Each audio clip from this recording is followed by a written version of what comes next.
Levy, co-director of the Philoctetes Center, and Ed Nersessian is the other co-director, although we're officially not really co-directors anymore, we're directors, legally.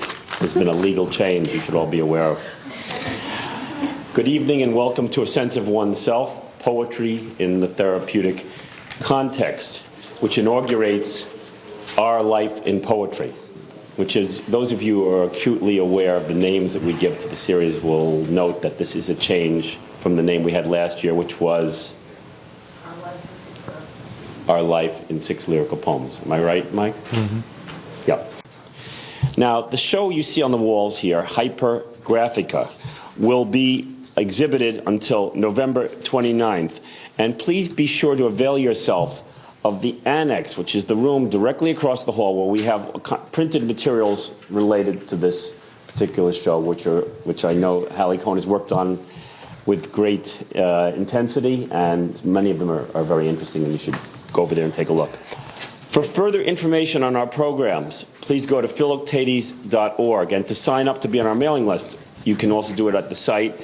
All of our programming at Philoctetes is available to people who go on the site. If you go to archive, you can hit video, podcast, or transcript and see or read past Philoctetes programming. So this particular roundtable in about a week will be up on the site, and you'll be able to see it. We're also simulcast throughout. If you go to the Philoctetes site anywhere in the world, you can see this particular roundtable by simply going to Philoctetes. Yeah. Anybody who wants to? No. I am now pleased to introduce Michael Braziller. Michael Braziller is publisher of Persea Books, a literary press he co-founded in 1975. He is director of the Philoctetes Center Poetry Program. Mike will moderate this evening's roundtable and introduce the other panelists. It's nice to see you all. This year we will have a total of 10 poetry events. There will be a combination of roundtables like tonight and classes like last year in which a poet or critic joined me in discussion of a handful of great poems. Some future events include Ed Hirsch on 3 contemporary Polish poets, Alice Quinn on Emily Dickinson, Eamon Grennan will revisit Yeats's The Tower with me. In addition, there will be a panel of young poets discussing the question of influence, and a panel on the relationship of poetry and music, featuring both the reading of poetry and the playing of music. I'd like to thank Francis Levy, Ed Nersessian, Patricia Brody, Ellen Fertig, and Adam Ludwig for all their help and support with the program. Tonight, my 3 guests will each talk about experience with illness and then read from their eloquent books. A discussion will follow between us, which will eventually open itself up and include you. My guests bring 3 very different perspectives to the therapeutic value of poetry, or to put it another way, they bring 3 different perspectives to the ways in which we turn to poetry in order to deal with, and hopefully even transcend, if only momentarily, intractable and devastating material. They will shed light on the endlessly intriguing relationship between poetry and our relentless request for growth and change. Serious illness both terrifies and isolates us. To some extent, each of my guests came to poetry, and poetry came to them, as a means of articulating a crisis that is both universal, yet distinct and unique to each individual. In each of their situations, the music and states of awareness in poetry has been a catalyst to find courage, acceptance, and even renewal. Karen Chase's, in the green blouse, poems have appeared in the Gettysburg Review, the New Yorker, the New Republic, and Southwest Review. There, a collection of her poems will be forthcoming in 2008. She was the poet in residence at New York Hospital Cornell Medical Center, teaching poetry to severely disturbed psychiatric patients. She is the author of Land of Stone, Breaking Silence Through Poetry, which deals with her experience at Rosedale Hospital, writing poetry with a schizophrenic young man who refused to speak. Madge McKeithen teaches writing at the New School and in private workshops.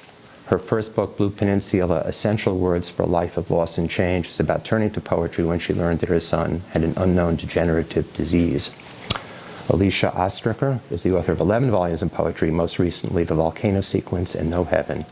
Her most recent critical studies are Dancing at the Devil's Party, essays on poetry, politics, and the erotic, and For the Love of God, the Bible is an Open Book. She's received numerous awards and fellowships from the NEA, the Guggenheim and Rockefeller Foundations, the Poetry Society of America, and the San Francisco State Poetry Center, and has twice been a finalist for a National Book Award. Ostriker is Professor Emerita of Rutgers University and teaches in the low residency MFA program at New England College. She has written about her own experience with breast cancer in the Mastectomy poems. Karen, you want to get started? Sure. Okay. I guess I have to. Well, in 1980, I went to work at New York Hospital, Cornell, and White Plains, the old Bloomingdale's. I was there as the poet in residence. Some people called me the hospital poet. I was there for over a decade, and during that time, I worked both individually and in workshops with several hundred patients and read thousands of their poems. Midway, when I was there in the mid-'80s, there was a young man named Ben who didn't speak. And for 2 years, we met every week writing poems, passing a pad and pencil back and forth, alternating lines. He eventually began to speak. And Land of Stone is the story of the growing expressiveness of his language, first on the page and then uttered out loud. You say he was schizophrenic, but actually he was on a ward where most of the patients were schizophrenic. In fact, nobody ever felt they could really diagnose him because he said so little that there just wasn't very much information. As a younger person in high school, he excelled in his schoolwork. He loved art.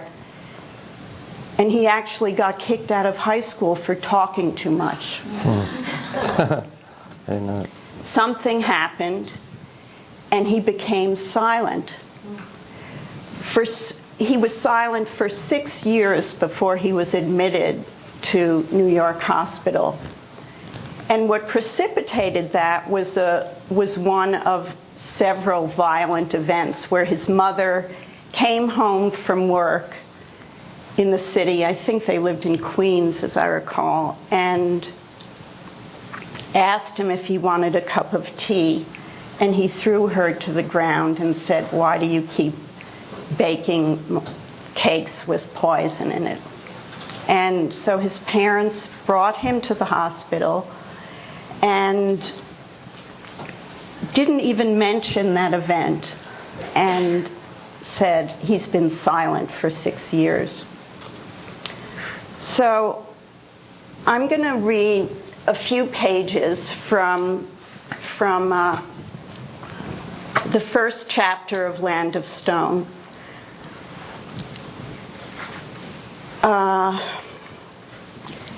And these few pages are about my first meeting him and the first poem we wrote together.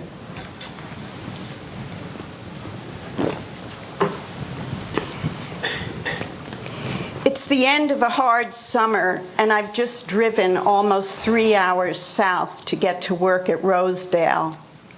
My mother died a few months ago, and the ride down gives me a stretch of time to maybe think about it.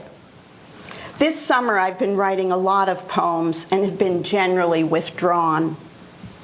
I unlocked the door to the ward and walked down the hall toward the nurse's station.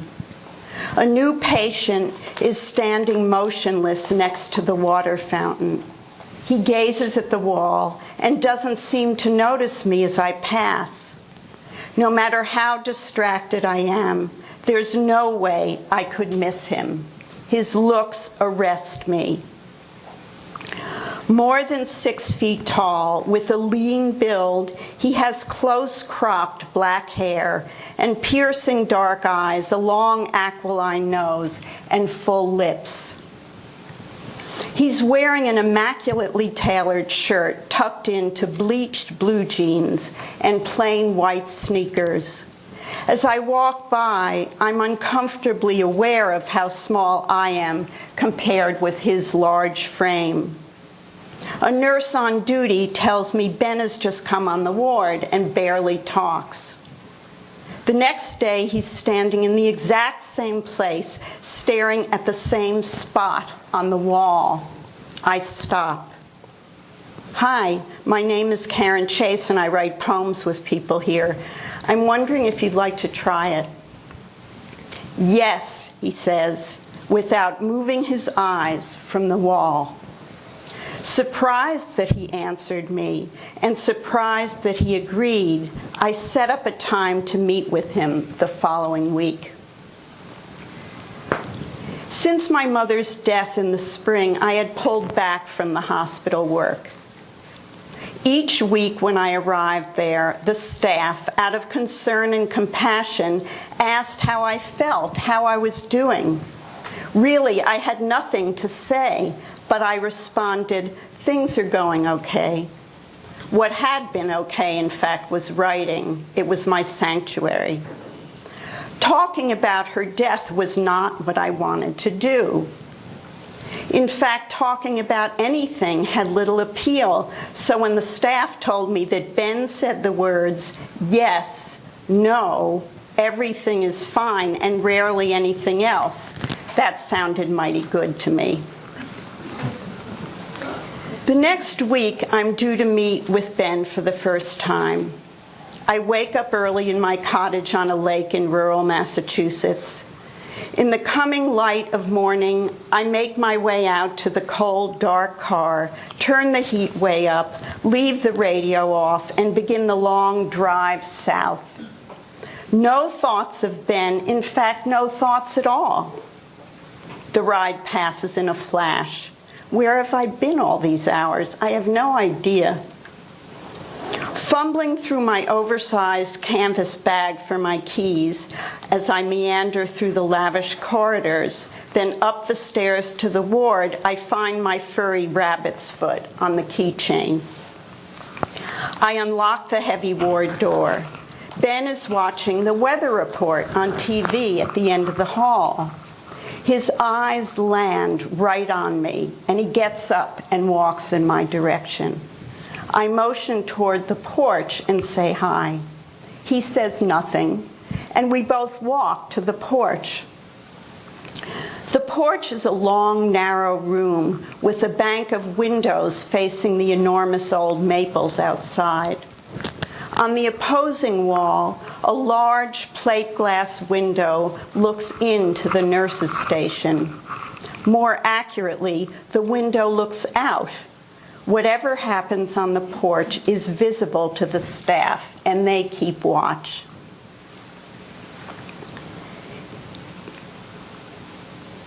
The leaves look very huge and very green. I'm aware of the discrepancy between the outside lushness and the inside drabness. Ben sits down. Then I sit on a chair on the opposite side of a long, low oak table. Neither of us has uttered a sound so far, but it's strangely comfortable. As if it were one vague, long word, I mumble, "What do you think of poetry?" As I ask the question, Ben averts his eyes, then focuses right on me. His look turns into the definition of eye contact. He says nothing. "You like it?" I ask. Long pause, tense again, still oddly comfortable. No. Now, Ben glares at me as if the sound of my voice has insulted him. He did agree to meet with me, I remind myself, a bit confused. Want to write, I say? Yes. Here is a man who says little, but he seems to say what he means. I lean over and pull a small stone from my briefcase. Because he looked like a stone to me the week before, it occurred to me that we might use a stone as a takeoff for writing. I call the stone the third thing. When I first began to teach at Rosedale, there were numerous objects, you could call them ritual objects, that I brought in to stimulate writing. Put an apple, a shoe, a shell on a table, and each writer can focus on it in his or her written line. When I put the stone on the table between us, Ben did not touch it, but looked at it for a long while. I wrote, "I am a stone," on top of the page, and handed him the pad and pencil. Neither of us said a word. Without a moment's hesitation, he wrote, "A stone is good," and passed the pad back to me. I added another line, and so began the rhythmic back and forth of our work together, a reliable pattern that lasted for 2 years. Now I'm going to read the poem, and I'll indicate which line is mine and which line is his. I am a stone. A stone is good. It sits on a field. It never worries. It never dreams. It always comes through in any weather. Everything is always fine with it, even in blizzards. Everything is always okay with a stone.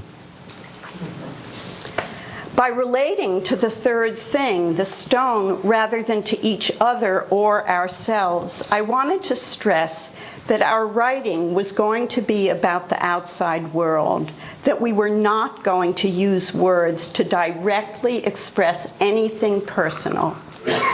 As a psychiatric patient, he was continually urged to talk about his personal life. As a woman who had just lost her mother, I was often urged to talk about her death, with the assumption being that talking about my loss would help. Writing poems with Ben was going to be different.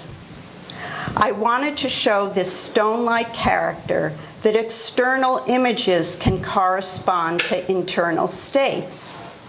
Writing about a stone was a way to be personally accurate, a way to tell a subjective truth. In other words, I'm not really a stone, but I'm like a stone. When I wrote, "I am a stone," I was telling Ben, you can make up things in a poem. And I was saying, you're not alone, fellow. I, too, could be stony. Okay, thanks. Thank you. Okay. So that's just the very beginning. And then it unfolds. And then he really starts to be quite expressive.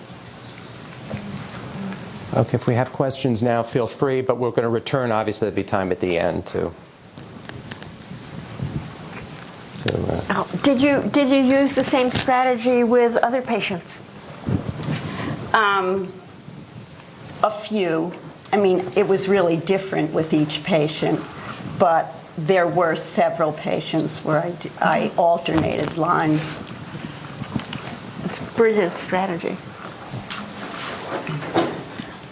Karen, I was struck in reading your book by your own wish for silence at the same time that you were connecting with Ben. And I'm wondering if you in any way felt that that helped some of what happened and transpired between the two of you. Your wish for the silence after your mother's death, or?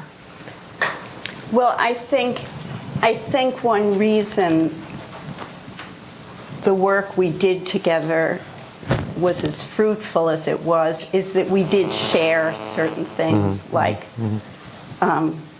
not really wanting to use very many words. That was certainly one of the things. Another thing which I talk about at length in the book is that I had polio as a little girl and was paralyzed. And he was a very rigid person. And I think that rigidity stirred something up in me about my young paralysis. It's such a perplexing story, really, that he was completely silent and then responded to these poems and did come out of himself. The poetry led him back to life, but not very completely, right, as I understand it. Right. This is not a miracle story. Yeah, exactly. It's really not. But he did begin to speak, and he did begin to function well enough so that when he left the hospital, he had a job. Yeah. You know. Yes. Did he ever talk about the experience of writing poetry after he regained his speech? Yes. It was really fascinating. In the last few months, he did bring up things about, about the poems, and at the end, I think he said, "I always thought words were going to be the important part," or something like that. I was so interested too because a lot of the poems, as you're right, were, or as you were saying before, they went so far. In other words, he wrote about the weather, he wrote about color and light and storms, and he seemed to get some pleasure or some contact, but it went no further than that. There's a... What do you mean when you say it went no further? He didn't become intimate. Nothing of his history came out, or he didn't really write deep thoughts, or did he? Well,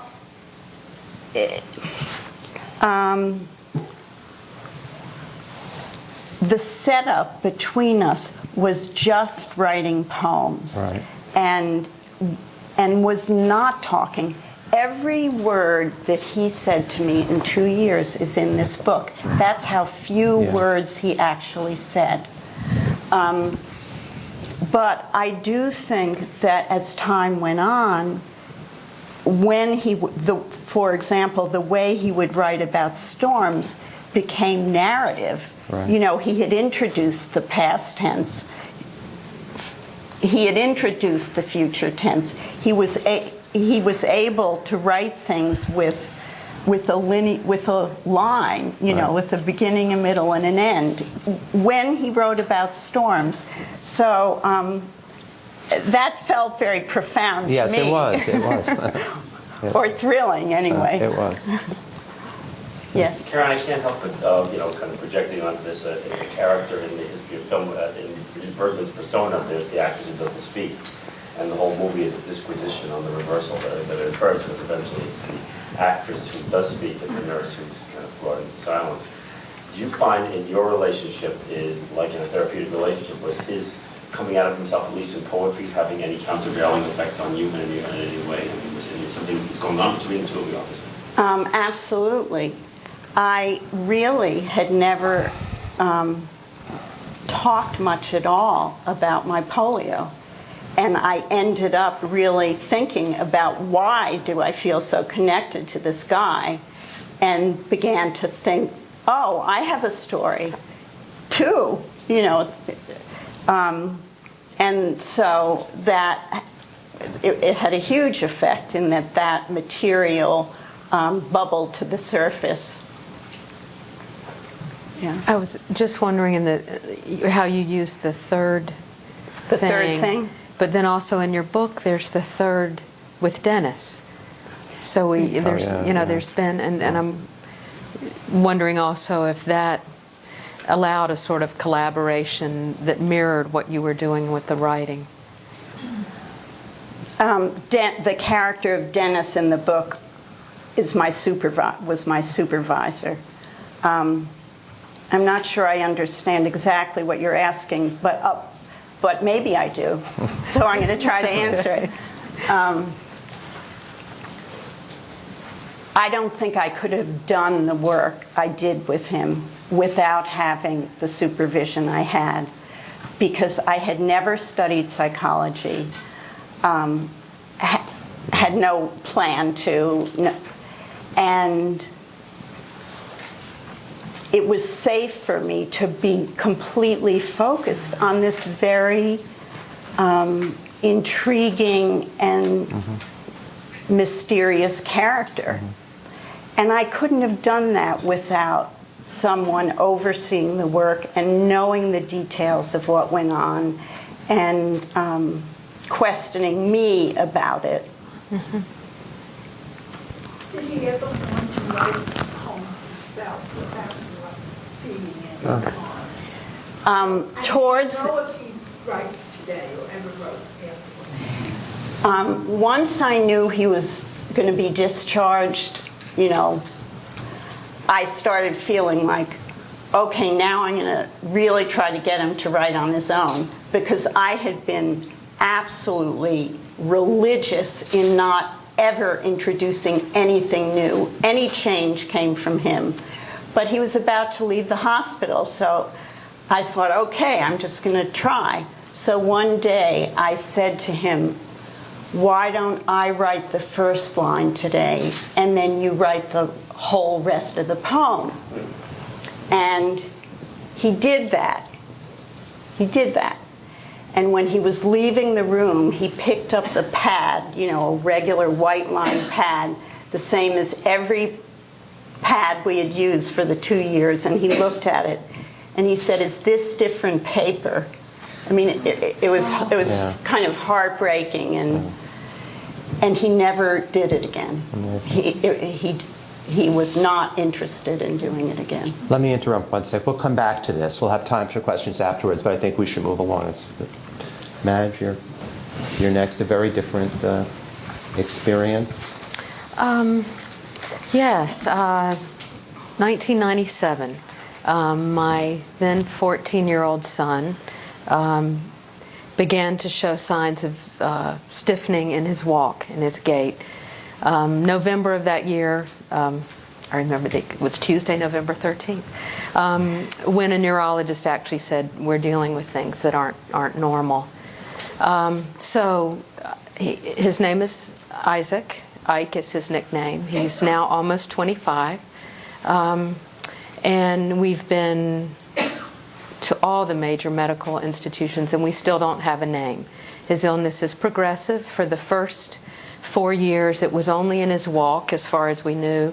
And then all of a sudden, it became apparent that it was also involving cognitive loss.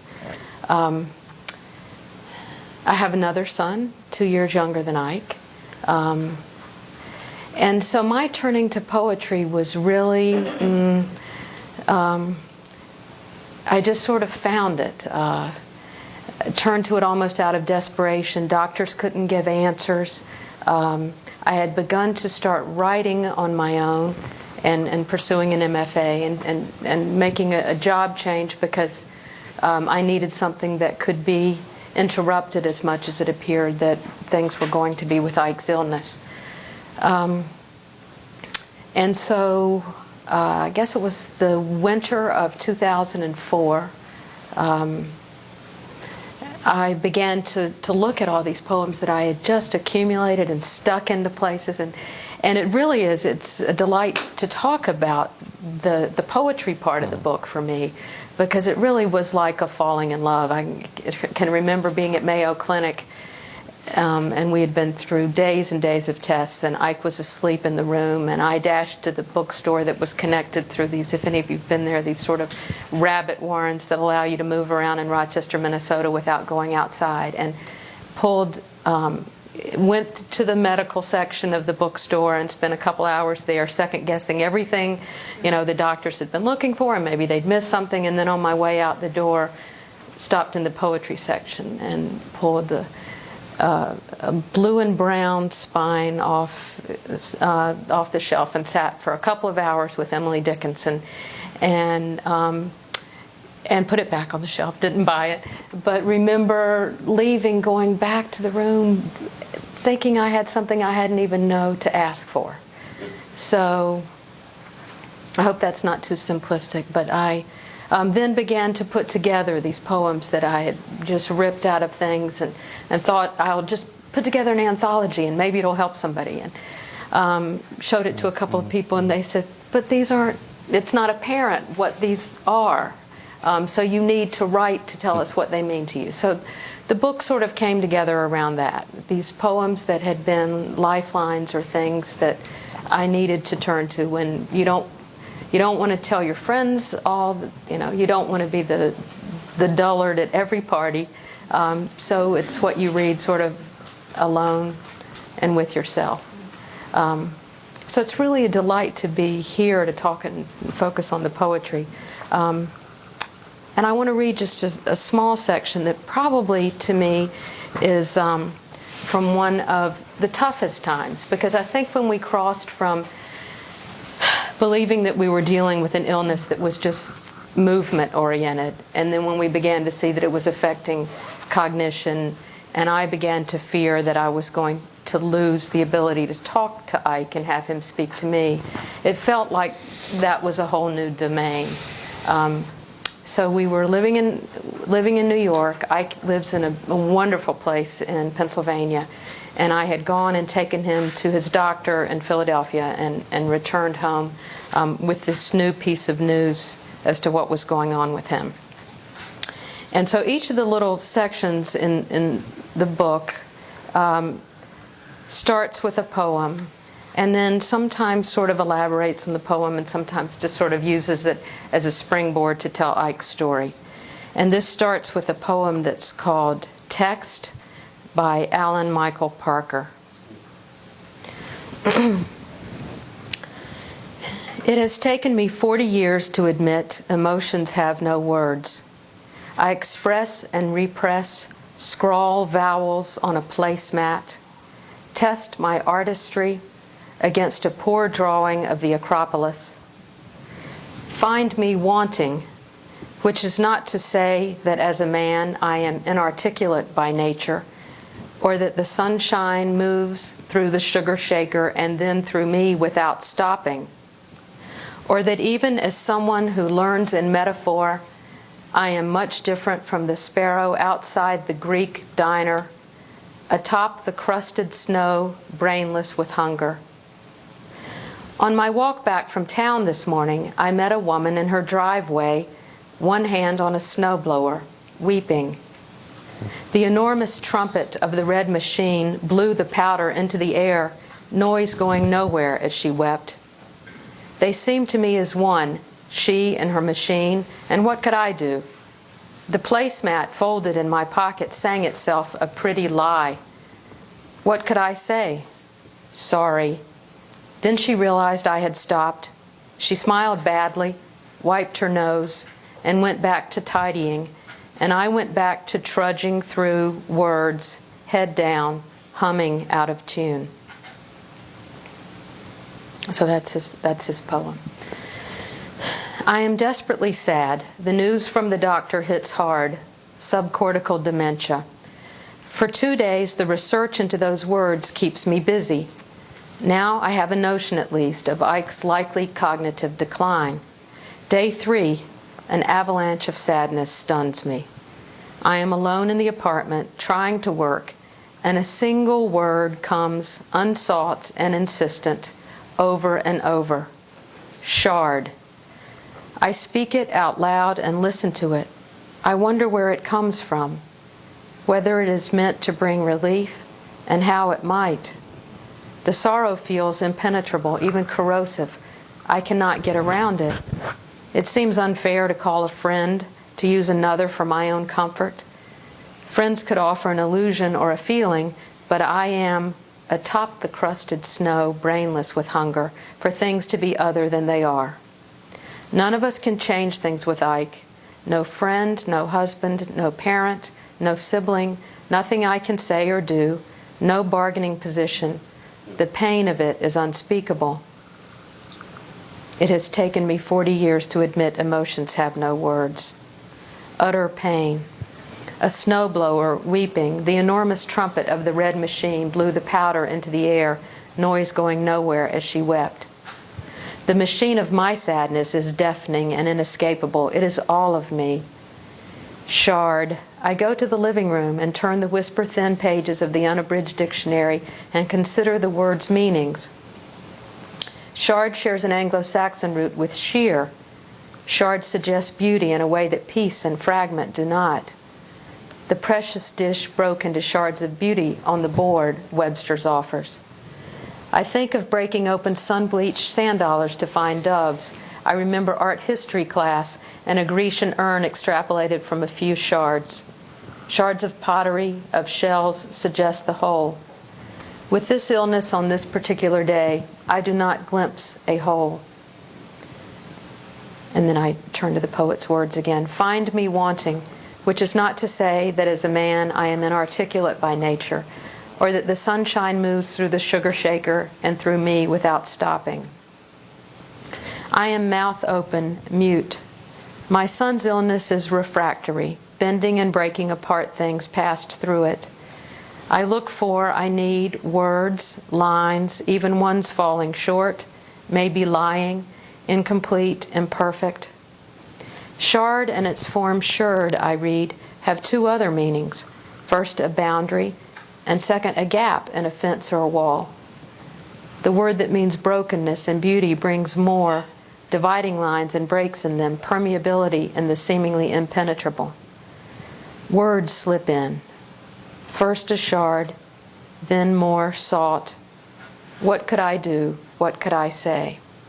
The woman with the snowblower and the one with the placemat folded in my pocket continue, tidying, and trudging through words, head down, humming out of tune. There is a text this morning.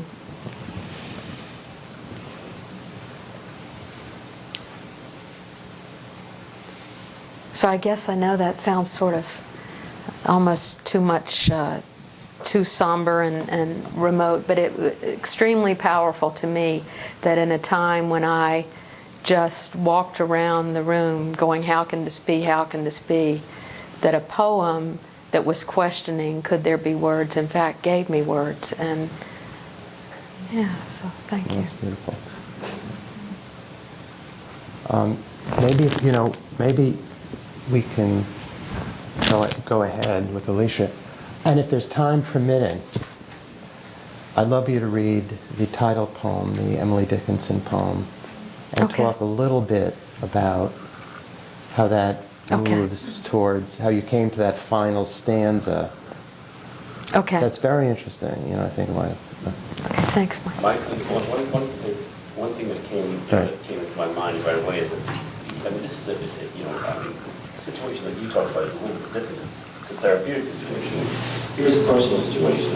Faulté Center, of course, deals with the underlying myth of Faulté's trauma. Here you converted. The point which you were talking about, taking a very painful experience and it actually becoming an occasion for pleasure of some sort. That's the way it sounds like.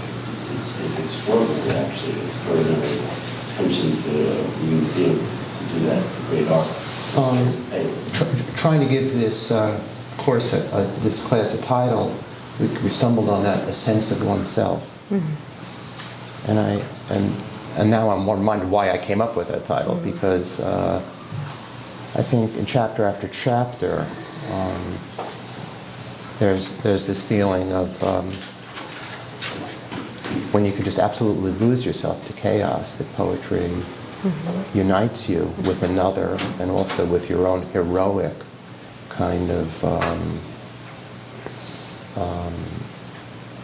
a sense of what your mission is in your relationship to your son and how you have to continue.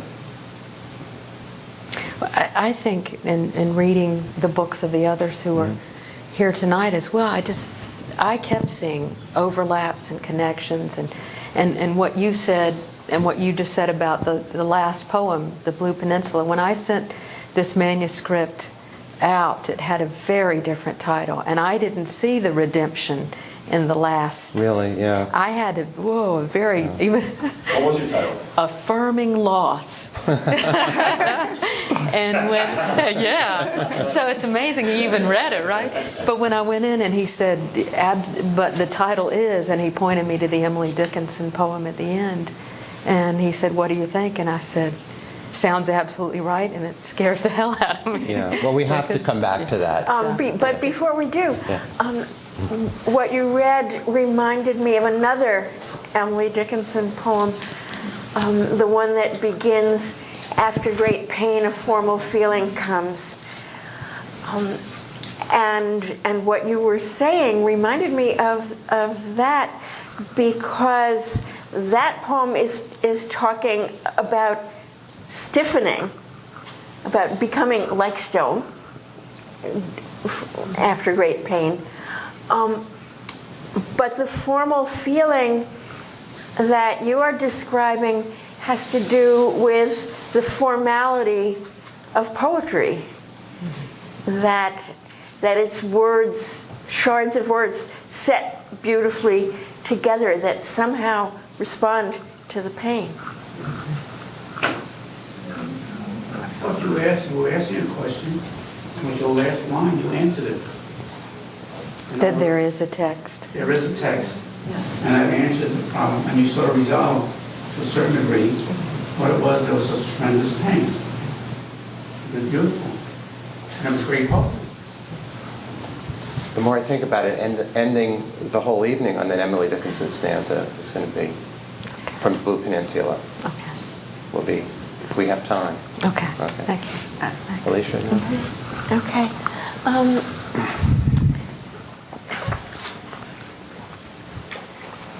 My first experience of writing as an attempt at self-therapy was in my 30s, when I decided to write a set of autobiographical poems about my childhood, which would enable me to figure out where it all went wrong and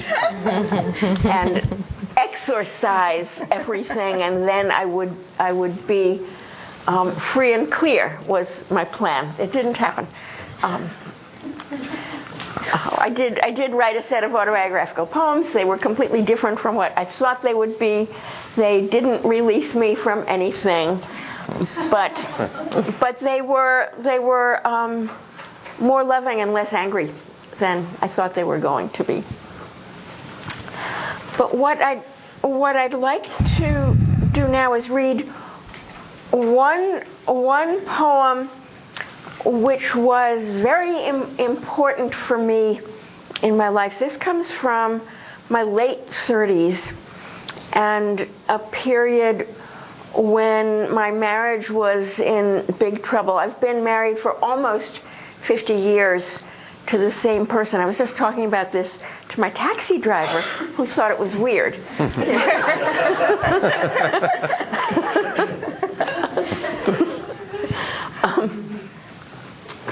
Okay, this poem is called The Exchange.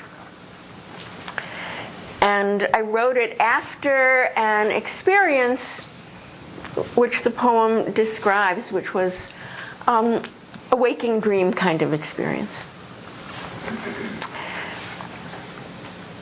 I'm watching a woman swim below the surface of the canal, her powerful body shimmering, opalescent, her black hair wavering like weeds.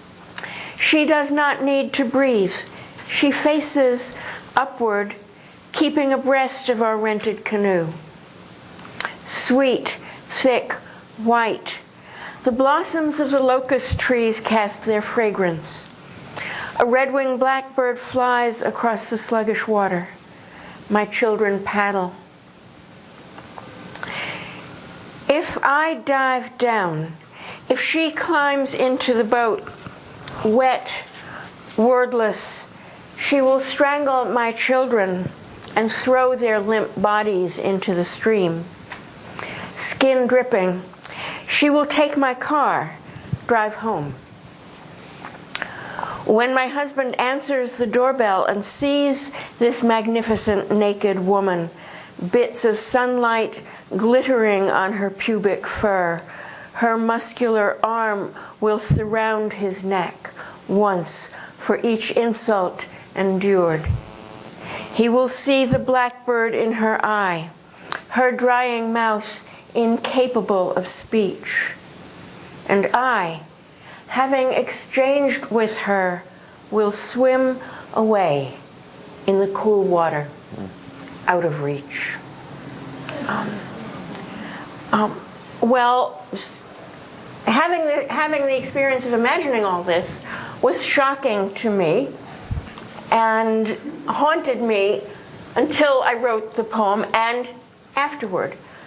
I didn't see the poem as therapeutic, I saw it as diagnostic. Which is, I think, an important distinction. The poem was telling me something about myself that I didn't want to know, because, of course, in all family disputes, I was the innocent victim. I was good, I was kind, I was gentle, I was nonviolent. That was centrally who I was, the good victim. The poem told me that I was submerging a murderous, violent female goddess type. And you know, I had to admit I had this alter ego, and what that told me was that there was a self I had been submerging. She didn't like being submerged, and that's why she was violent and murderous. It was perfectly clear that what I would have to do was try to drop the good girl definition of myself and integrate power into my life. Integrate this woman into my normal everyday life, which is, of course, a lifelong task. So I wanted to read that poem as one kind of revelation of a self to a self. It distresses me when people see this poem as a triumphant fantasy. I didn't see it that way at all. But then I want to read a few of this sequence of poems, the mastectomy poems, of which there were originally 12. There are 10 excerpted in this book of selected poems. I'll start with the first one, and this they were written in they began being written 6 months after my surgery, which was in December 1990.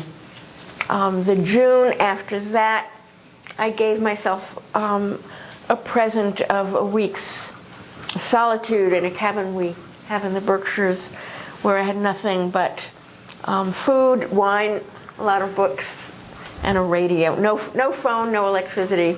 It's a wonderful place to retreat. And I began many of the poems that ended up in a book called The Crack in Everything, including these. The Bridge. And the bridge is the George Washington Bridge from New Jersey, where I live, to New York. But since it's a poem, of course it's symbolic.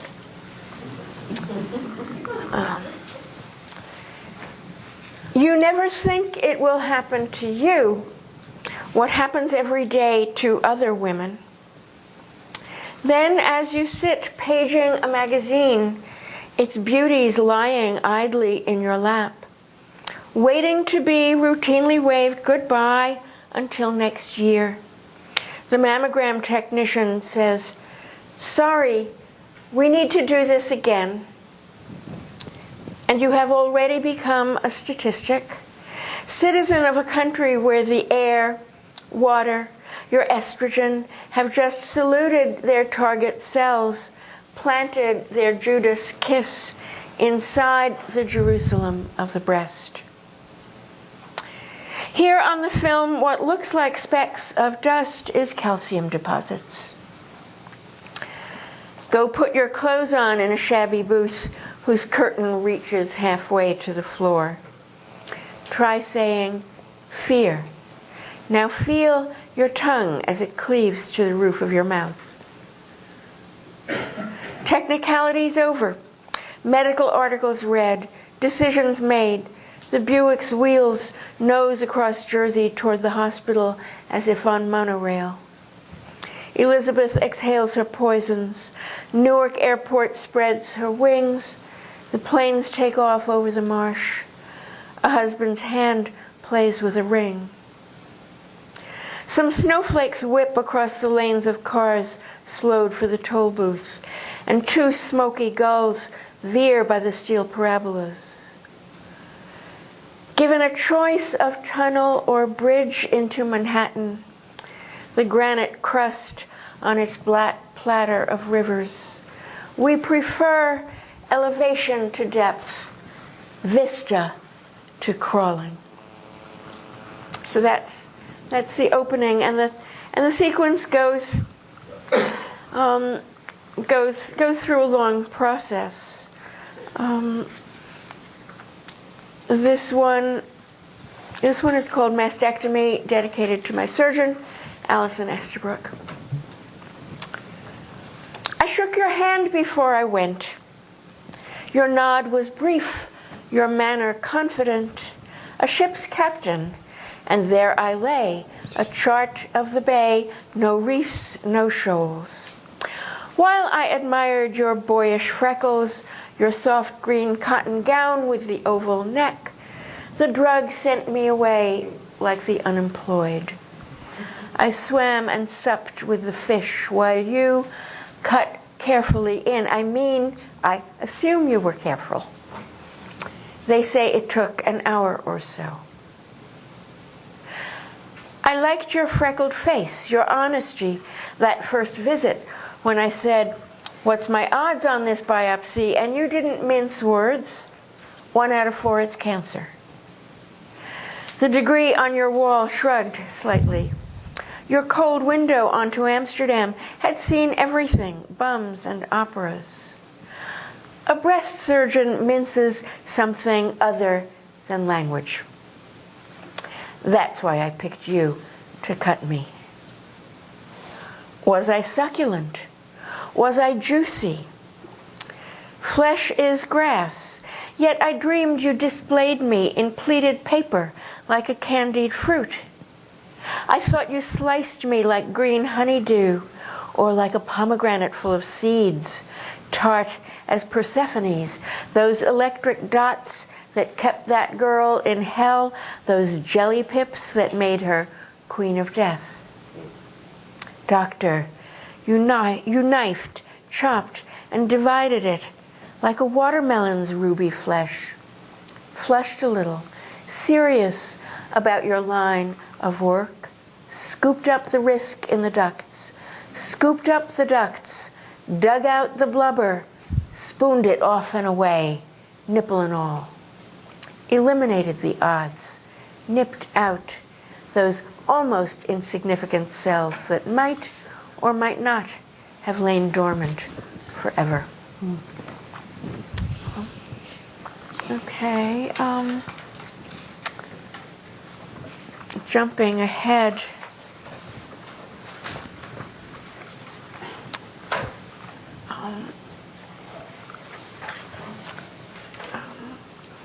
I'll just read 2 more. This one's called Wintering, with an epigraph from the poet Lucille Clifton that says, "I had expected more than this. I had not expected to be an ordinary woman." It snows and stomps. Now it is January. The houseplants need feeding. The guests have gone. Today I'm half a boy, flat as something innocent, a clean plate, just needing a story. A woman should be able to say, "I've become an Amazon, warrior woman minus a breast, the better to shoot arrow after fierce arrow." Or else, "I am that dancing Shiva carved in the living rock at Elephanta, one-breasted male deity. But I don't feel holy enough or mythic enough."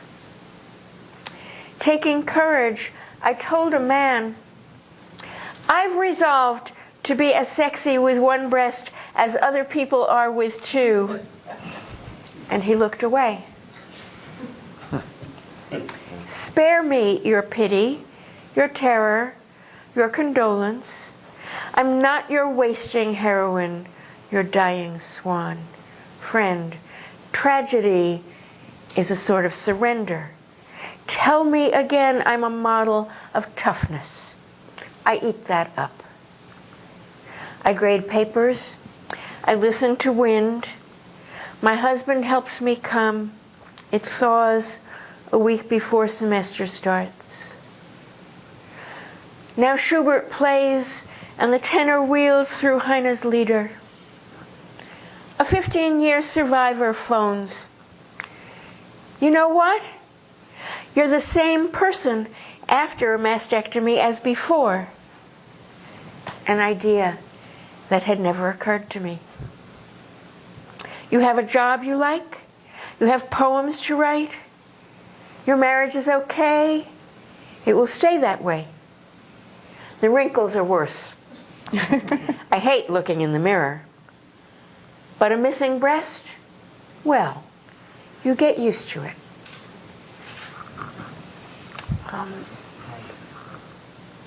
And Are you going to read Normal by any chance? Normal. Okay. Yes, Normal. I'll read Normal. And this one has an epigraph from Emily Dickinson. Okay. So this will be the last one I'll read. A scent and you are sane.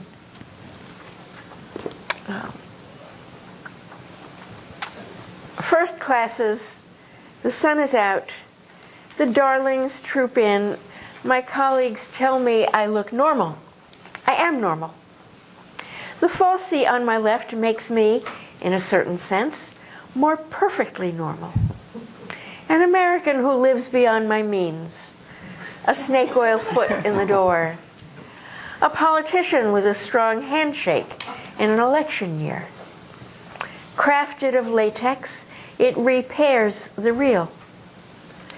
Like one of those trees with a major limb lopped, I'm a shade more sublime today than yesterday.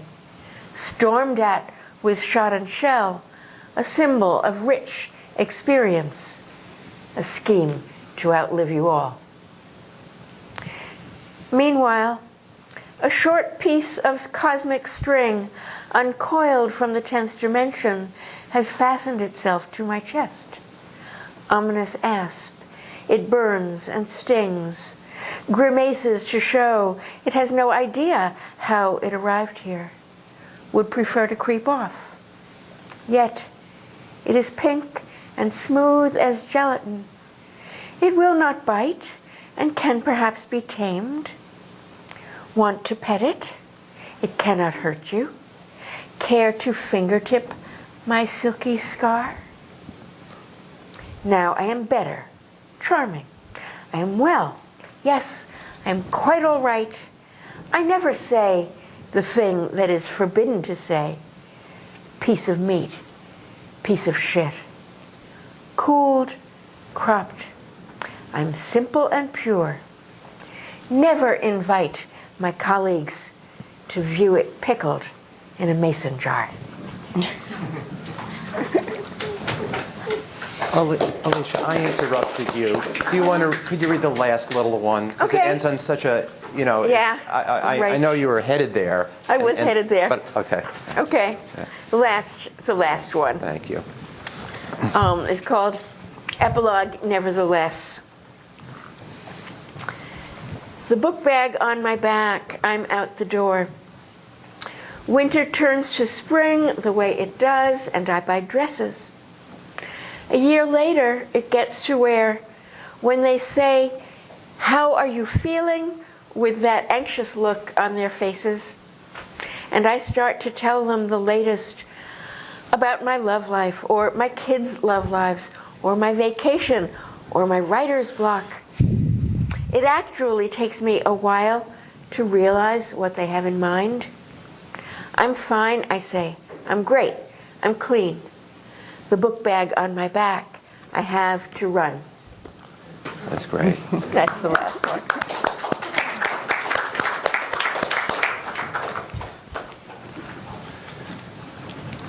Okay. Now we chat. Other questions? Well, I have, thank you so much for reading those. I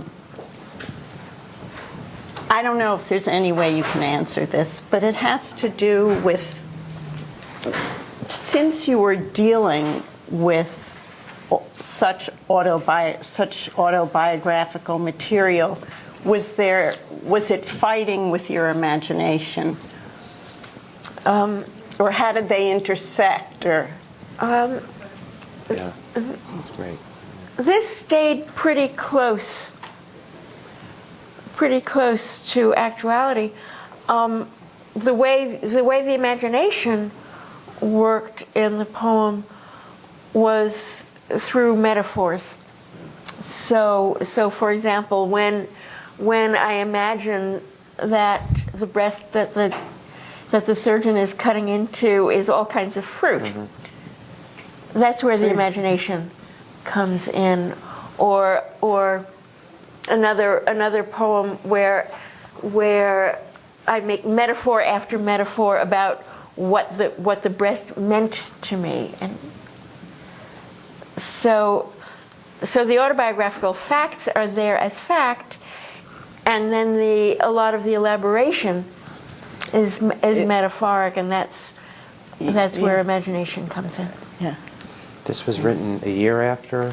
Or? The poems got started a half a year after the surgery, and then I worked on them for another year or so. 1 year, Yeah, and I have to say, they were fun to work on. I worked on them really hard. A lot of revision, a lot of versions, trying to get them right. Did you start writing them when during the experience? When did you start to think of the metaphors in terms? Were they coming to you as you were going through this, or? Oh no, not at all. It didn't begin transforming itself into poetry until I gave it permission to do that in 6 months. I was teaching, which is a completely different activity from writing, and I had the surgery in December and wanted to have it as fast as I could after my diagnosis so that I could teach the following semester, because that's therapy. Yeah, yeah.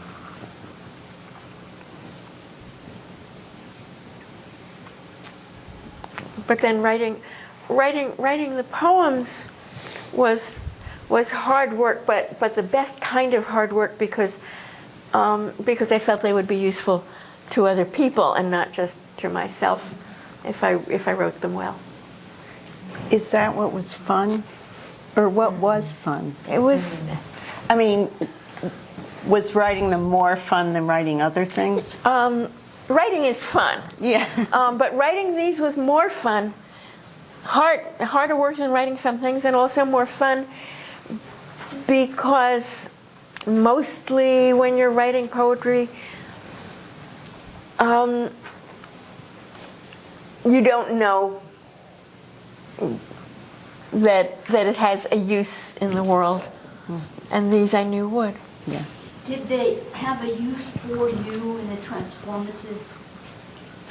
Well, yes, could you And come then to the when you got- microphones a little bit, because otherwise we can't get this recorded. If you can step up, if you don't mind. Or you take your microphone off and bring it around people.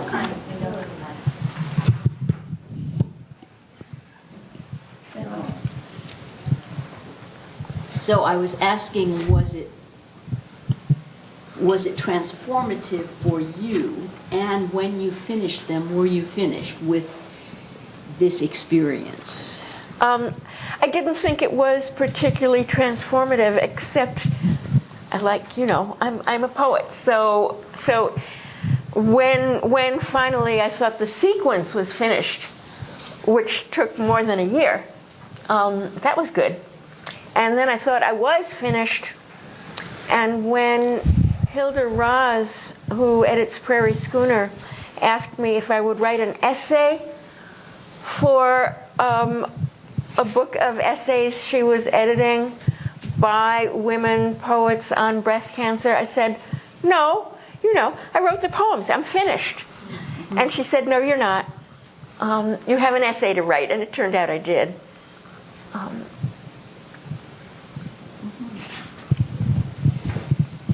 But more than just being useful, wasn't it getting to the unconscious, the creativity of the depths that you couldn't get to any other way except through poetry? That's interesting.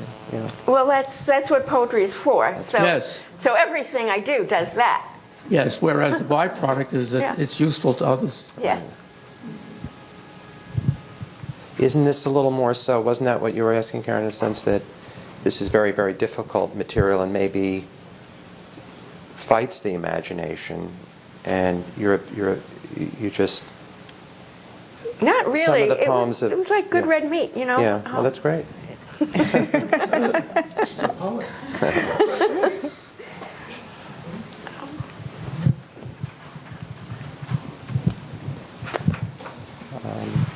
No, the trick is well, both of you must know, the trick is to go deep enough so that you get it right.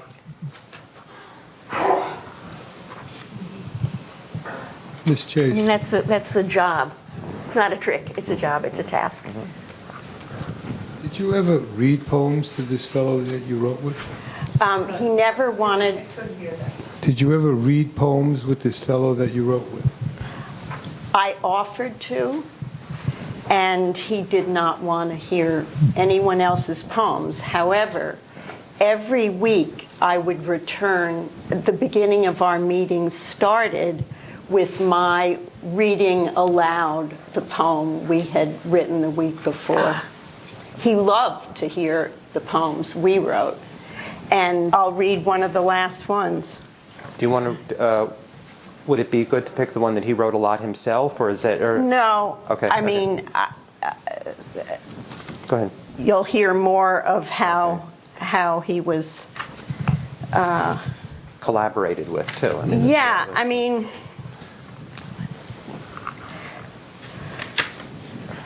in fact, there's a voice. It relays and echoes all around.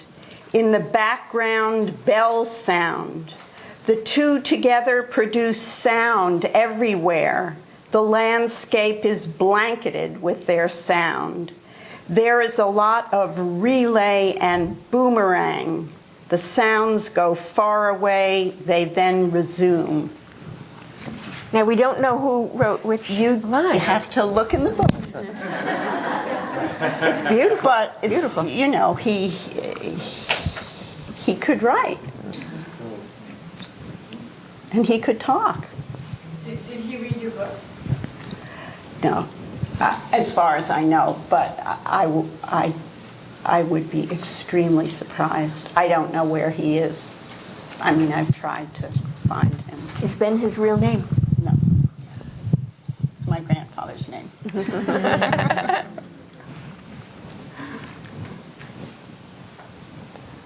Well, I'd love it if Madge would read that closing one, and some of the way in which you came to different stanzas when you yourself were ready to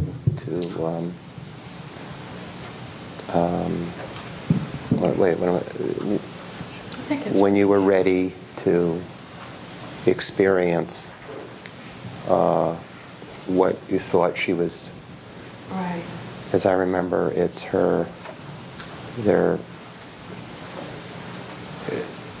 it's a very joyful, intensely delightful ending that somehow signaled your own coming out of or beginning to grow yourself in spite of what you go on.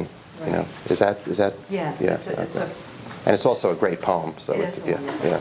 Should I talk about and then read the poem? Or Whatever should you I feel, read? whatever you think is best. And we can conclude on this unless there'll be other questions afterward. But I thought.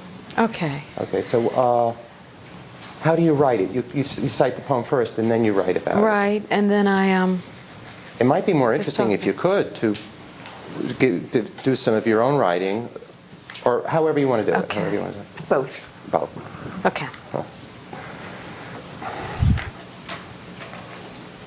It is a 4-stanza poem that for the longest time I carried around folded and just couldn't get to the last stanza.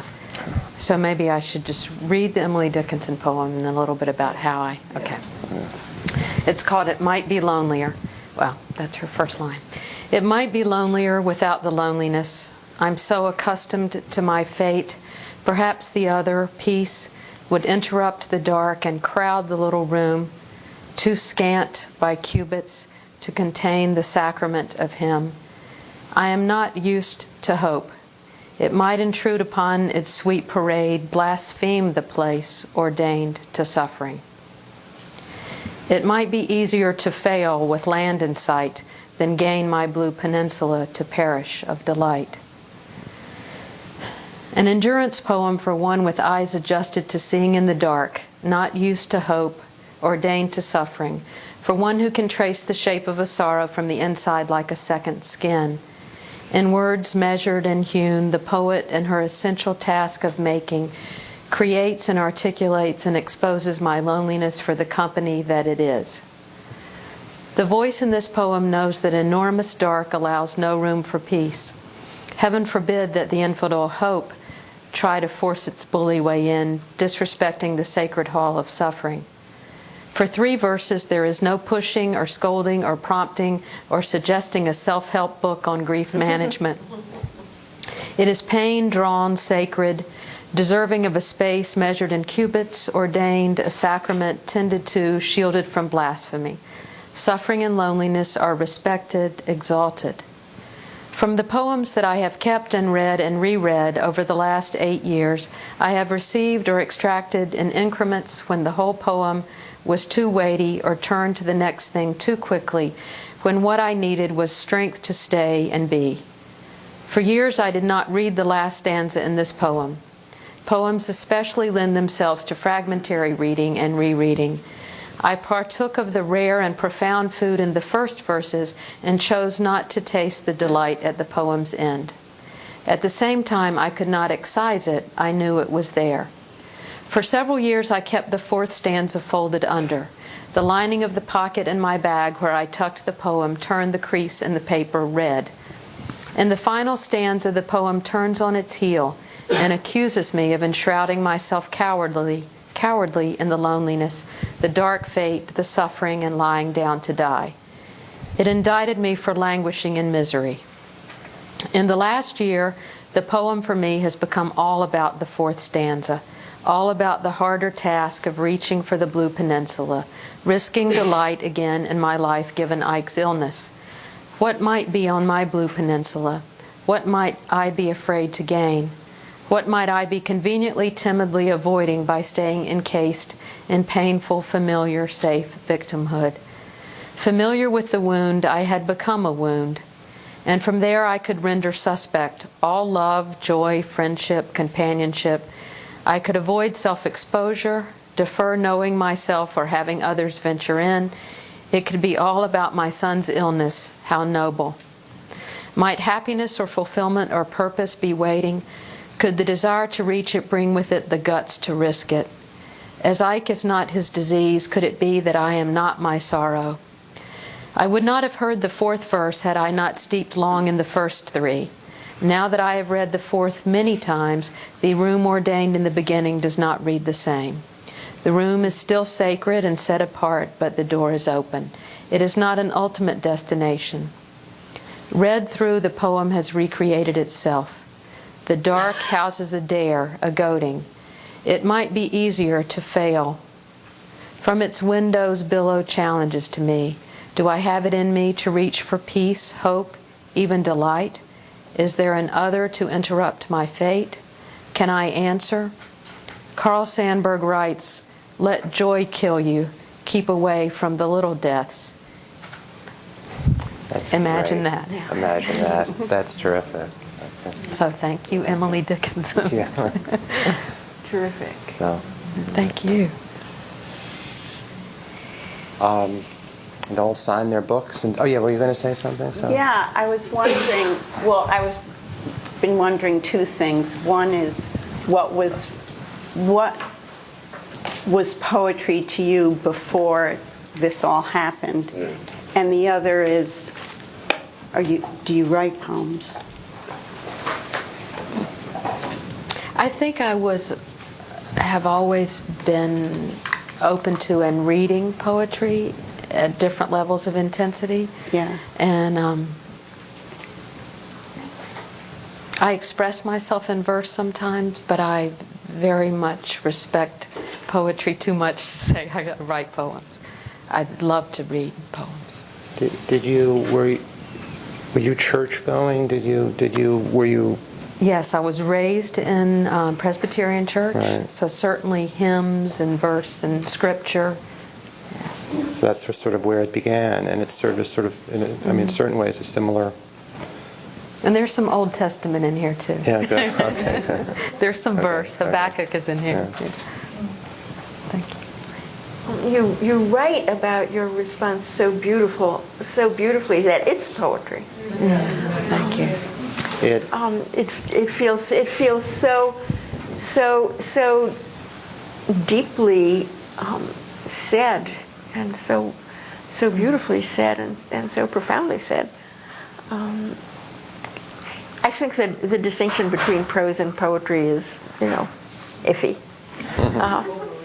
But that Dickinson poem reminds me of once when I was teaching Dickinson to a class of sophomores. They were irritated, and it was clear they didn't like it that she wrote about death and depression and madness so much.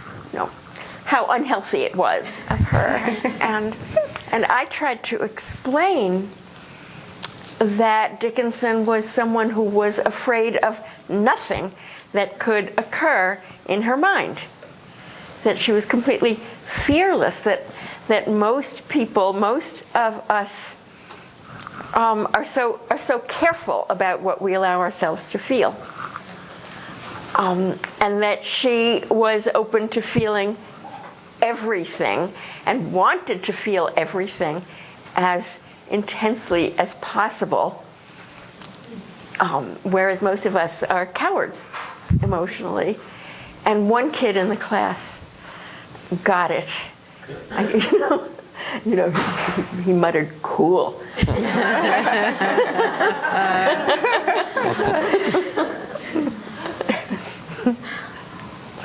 Did she have an influence on you in that way? Because some of these poems, when you talk about, you just say all kinds of things about what goes through your mind with alteration. Yeah, very, very, very important that she could allow any emotion, including ecstasy, which most people are also afraid of. Sure. As well as fear and pain. Seemed to me like a good model. Yeah. Doesn't poetry allow any of us who try it, whether it's real good poetry or not, allow us to get to areas that we wouldn't get to otherwise? I hope so. Because of the rhythm and the beauty of it and the words, that we love words. So therefore, we'll get to things that otherwise we wouldn't. I hope so. You don't have to be Emily Dickinson.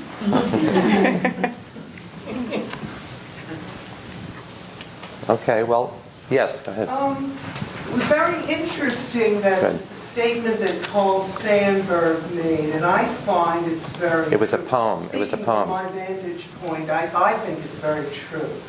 I think that when you have a bad experience in life, I'm interpreting it that way, I could be wrong, but when you've had a bad experience in life, to keep focusing on the negatives makes it worse.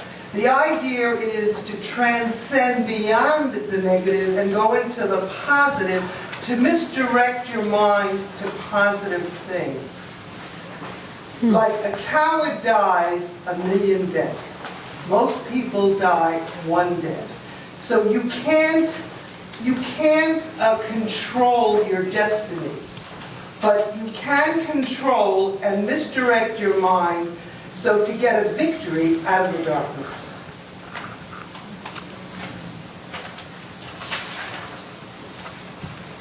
Okay, any other remarks? Okay, thank you all very, very much, and thank you. You're terrific. Thank you.